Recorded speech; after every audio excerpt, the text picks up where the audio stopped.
யாரும் இந்த பூமியிலே நிரந்தரமாக வாழ போறது கிடையாது. நாம் எல்லாரும் ஒரு நாள் இந்த பூமியை விட்டு கடந்து போக வேண்டிய நிலை வரும். सब लोग ये संसार से जाना चाहिए. லாசருவும் மரித்தான். लाजर भी मर जाए. ஐஸ்வர்யவானும் அவருடைய காலத்துக்கு பிற்பாடு மரித்தான். धनवान भी मरा. இந்த விஷயத்துல நான் ஒரே ஒரு விஷயத்தை நான் உங்களிடத்துல பதிவு பண்ண விரும்புகிறேன். என்ன அப்படின்னு கேட்டீங்கன்னா, லாசரு அவனுக்கு இந்த பூமியில எதுவுமே இல்லை. लाजर को इस संसार में कुछ भी नहीं है. அவனை பராமரிக்க ஆட்கள் இல்லை. उसके लिए कोई मनुष्य नहीं है. உறவு இல்லை. कोई रिश्ते नहीं है. பணம் இல்லை. पैसा भी नहीं है. வீடு இல்லை. घर नहीं है उसको. சரீரத்திலே சுகம் இல்லை. शरीर में सुख नहीं है. நாம் எதிர்பார்க்கிற வசதி வாய்ப்புகள் எதுவும் எல்லாமே அவருடைய லைஃப்ல பூஜ்ஜியம். धन दौलत कुछ भी नहीं है उसके. ஒன்றுமே இல்லை.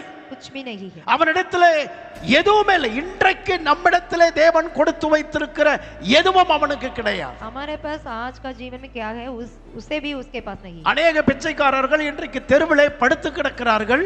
कई बिकते लोग सड़क पर थे. நல்ல நிலைமையில இருக்கிறார்கள். அந்த நிலை கூட லாசருவுக்கு இல்லை. அவன் சரீரம் முழுவதும் வியாதியினாலே பாதிக்கப்பட்டிருந்தான். सुख शरीर उसके पास नहीं है. காலம் வந்தது, மரித்து போனான். एक दिन मर गया.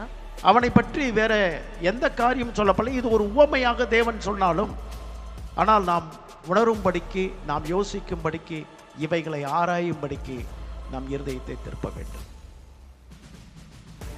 ஆனால் அவன் ஆபிரகாமின் மடியிலே தேற்றப்பட்டு கொண்டிருந்தான். पर उस लाजर इब्राहिम की गोद में पहुंचाया. அவன் ஆபிரகாமின் மடியில் இருந்தான்.